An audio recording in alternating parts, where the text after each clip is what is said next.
won't get this day back. It's already slipping from you. Even now as you breathe, time is not waiting, and neither is the man you were meant to become. You keep waking up like you've been promised something, like you can waste these hours, these chances, these moments, and tomorrow will forgive you. But the truth is, it won't. This morning is not a gift, it's a test, and most will fail it by doing nothing at all. They'll reach for comfort before courage, numbness before clarity, noise before thought, and they'll wonder why their life feels like a blur. You think you need motivation? You don't. You need clarity, discipline, brutal honesty. You need to look in the mirror and stop lying to yourself. Because the man you want to become, he's not waiting for the right mood. He's not fueled by feelings.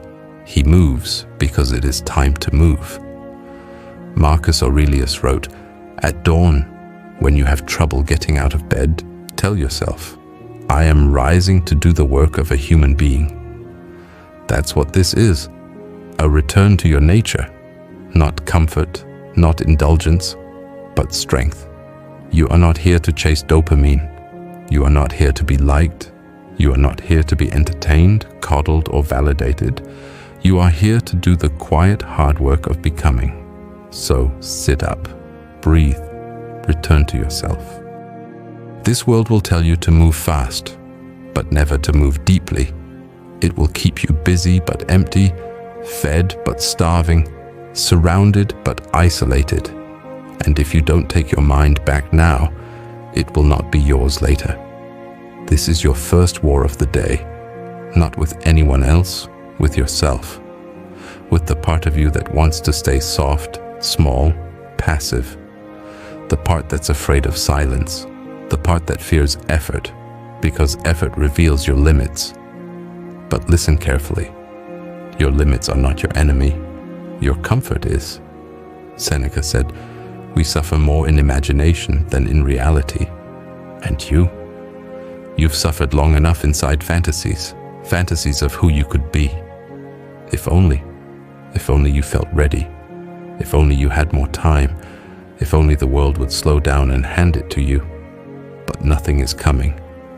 You were born with everything you need, except the will to use it.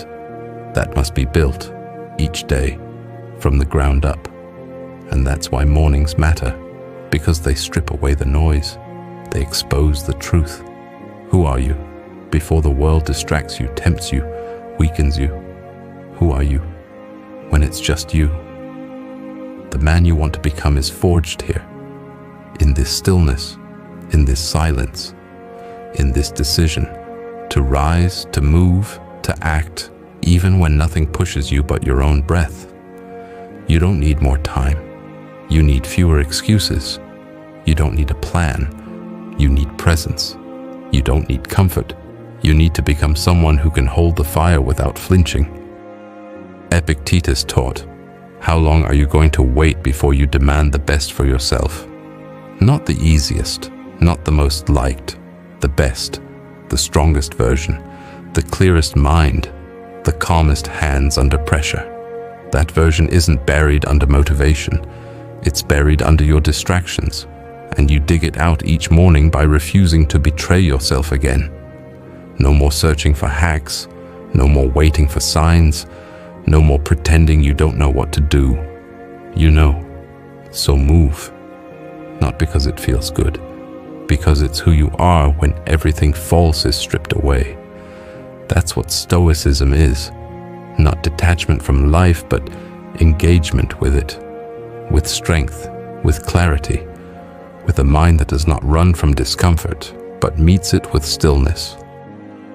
Zeno said, "Man conquers the world by conquering himself." And this day, this morning, is your battlefield, not the one with applause, the one with silence, the one where no one sees your effort, but it changes everything anyway. So get up, not to chase a dream, but to become someone worthy of holding it. Rise, not with fear, not with frenzy, but with force. Move like someone who remembers that time is not promised, Breathe like someone who understands this might be the last quiet morning they ever get. And live today, not to be happy, but to be whole. Because the man who waits to feel ready never begins.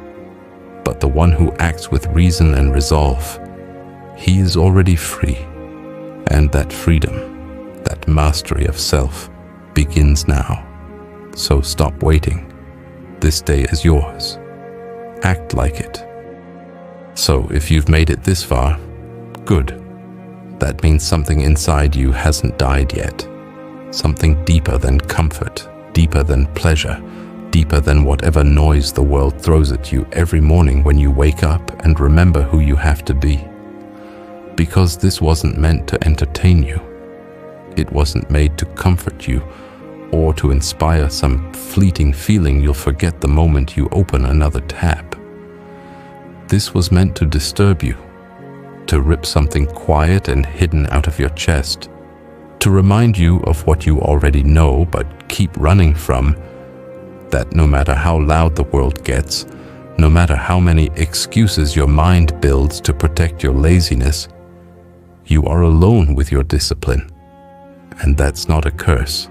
That's the only freedom you'll ever have. Your life, your real life, will not begin when you finally feel ready. It won't begin when everything is calm.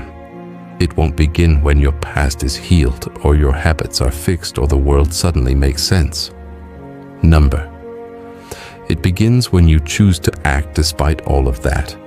It begins in silence, in repetition, in that brutal, unnoticed moment when you don't want to do the work. And you do it anyway. That's the truth the world has buried beneath dopamine and distraction. Self-mastery is ugly. It's quiet, it's lonely. It's done without praise, without certainty, without comfort. It's built in mornings when your body aches and your mind lies.